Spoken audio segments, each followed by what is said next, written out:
Alright, y'all, we're here with a third video of the day. If you haven't seen the first two, go and check those out because it's about the Miami Dolphins and what you can expect. But earlier today, we got some big news coming out of Flowery Branch. You know, our quarterback, Mike, he's listed as questionable with a bone bruise, and Raheem Morris told reporters they're going to see if he can go, and if he can't, Kirk will start against the Dolphins. And there's been like a lot of like clamoring around the whole situation. Is it a soft benching? If Kirk plays good, is it going to be a quarterback controversy? It's just like everybody's just all over the place and there's really no nuance to it. So I'm here to bring it for y'all. So before we jump to conclusions, let's unpack everything and let's look at what's actually happening. So first things first, the reports, they are a little misleading. So yes, Kirk Cousins has been taking most of the first team reps this week, and that is in preparation if, you know, PENIX can't go. The headline that came out by Adam Schefter, it was worded in a way to where it's like, okay, we're going to expect Kirk to start, you know, on Sunday, and it's just not true from what, you know, you've actually heard. Raheem Morris didn't say PENIX isn't going to go or he isn't or he's being benched. He said if he can't go, Kirk will start, and I'm not saying it verbatim, but that's a big difference to me. That says they're fully expecting Mike to go through his pregame warmups, test the knee out and see how it responds, and then make a game time decision, because he said even though Kirk's been taking most of the first team reps this week, I still expect Mike to play. And that's a big sign to say, hey man, we're going to see how he looks during the game or before the game, and we're going to make a decision, you know, after the warm-ups. And that's really a very normal process. Coaches want their backup ready in case the starter can't go, especially when the starter's dealing with a lower body injury, and given the fact Mike has injury history to his knees, so that affects how he moves in the pocket. That's going to affect him long term too. So when you do hear like an injury about his knee, then you're probably going to be extra cautious and be like, okay, we don't know if he can go yet, but we're going to see if he can go. So when people say Kirk's been taking reps, oh, that must mean he's starting. That's just not the full story. I see it as like insurance. It's a smart preparation, because think about it. If you're going to go with Mike the entire, you know, week of practice, and then all of a sudden, okay, this knee doesn't look, I can't go.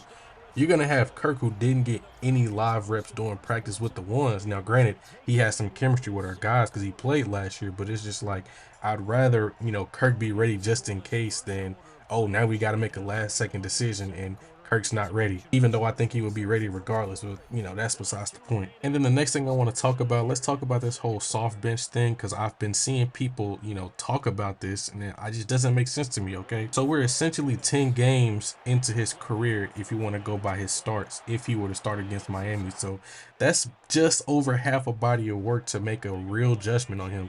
And even then, I would say only 10 games is not a real judgment of a quarterback essentially in his rookie year. I know Raheem makes some questionable decisions, but I don't think he's the type to panic 10 games into a rookie's, essentially, by the way, I don't want to say he is a rookie because he's in the second year, but essentially he is a rookie right now going through his, you know, first full year starting. I don't think he's going to pull the plug on it 8 games into the year. And then speaking about Mike's, you know, troubles in general, a lot of people, they have just been, it's lazy, by the way. They've been comparing him to his contemporaries in the draft, Drake May, Jaden Daniels, Caleb, all of those guys. And they're like, look at these guys. They're playing so much better than Mike. You know, they haven't had the struggles that he has. And they just kind of boil it down to that. The situations are completely different. If you look at the play callers that they have, you have Josh McDaniels with Drake May, you have Cliff Kingsbury with Jaden Daniels, okay? Ben Johnson just got a hold of Caleb Williams. You can see what he can do. Mike, out of that group, is the only one with the inexperienced play caller. I didn't even mention Bo Nix and Sean Payton. Yes, yet another play caller with a young quarterback who has experience and knows how to get quarterbacks or speak to quarterbacks in a sense. Mike is the only one out of that group working with an inexperience relative to his contemporaries, by the way, offensive coordinator in Zach Robinson, who's only in his second year. These other guys have had multiple years of call and play, so they understand, you know, the tricks and the traits. And I think Zach is still kind of figuring it out, whether I want to like accept it or not. You can't fairly compare these guys, you know. Mike is still essentially learning a new, I wouldn't say he's learning a new offense, but with what Zach Robinson said, hey, we're pretty much rebuilding this offense to tailor Mike, and that's going to come with some growing pains. Now, me personally, I would have just said, let's keep what we had last year because, you know, Mike was used to it, right? But if you look at Drake May, you look at Jaden Daniels, you look at Bo Nix, they're in systems that complement them. And I understand Zach Robinson was trying to do him a favor by getting him in a system or doing things that he did well in Washington, but you just pretty much started from ground zero all over again, okay? But either way, you give him a full year, and you let him grow and then you evaluate him. That's how you build a franchise quarterback, not by jumping to conclusions halfway through his first full season of starting. So no, I wouldn't consider it a soft bench, even though, you know, the trolls and some people in this fan base think that's what it is.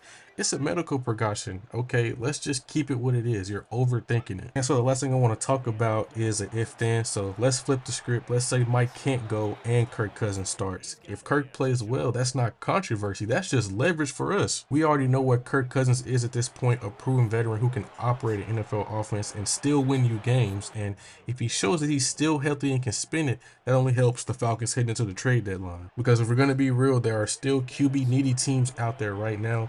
I would say Minnesota's one because they don't know JJ McCarthy. Carson Wentz is hurt. I would argue Cleveland is one too. Maybe even teams like the Raiders, or it's just teams out there that need a stable quarterback that can, okay, we can go win games with this guy. And if any of those teams see Kirk Cousins can go out there and play well, Atlanta could easily flip him for some draft capital or even a player. And yeah, they probably have to eat some of his salary, and that's fine. But because you be getting value back for a player you already know isn't a part of your long-term plan, that's good. So even if Kirk plays lights out, there's no quarterback controversy. There's no, oh my gosh, should Mike keep on the bench? No, we're gonna put Mike right back in next week, and we're gonna continue with, you know, building him up as a franchise quarterback. It's actually good business. So at the end of the day, this situation isn't as dramatic as people are making it out to be. If PENIX can go, he's going to play, and I think he'll have a good game. If he can't, Cousins will start, and I also think he'll have a good game. Okay, simple as that. This isn't a benching, this isn't controversy. It's just the Falcons protecting their investment and handling the situation the right way. So before we start calling it a QB battle or Raheem sending a message to Mike, let's just keep it real. It's about his health and, you know, his development and a smart team management, because you don't want to put him out there on a bad knee and he plays even worse and then, oh my God, my confidence is shot. No, you don't want to do that. So honestly, if Kirk, you know, he plays and he has a good game and he plays well in the meantime, that might end up helping us out even more in the long run because we can get something back for him. But, you know, that's the third video of the day. I'm not going to keep spamming videos because it takes time to make these. So if you guys did enjoy this little, I guess, impromptu video, be sure to like, subscribe for more as I want to get my thoughts out there. See y'all later. Let's go ahead and beat Miami. Damn, that's tomorrow, isn't it? Wow.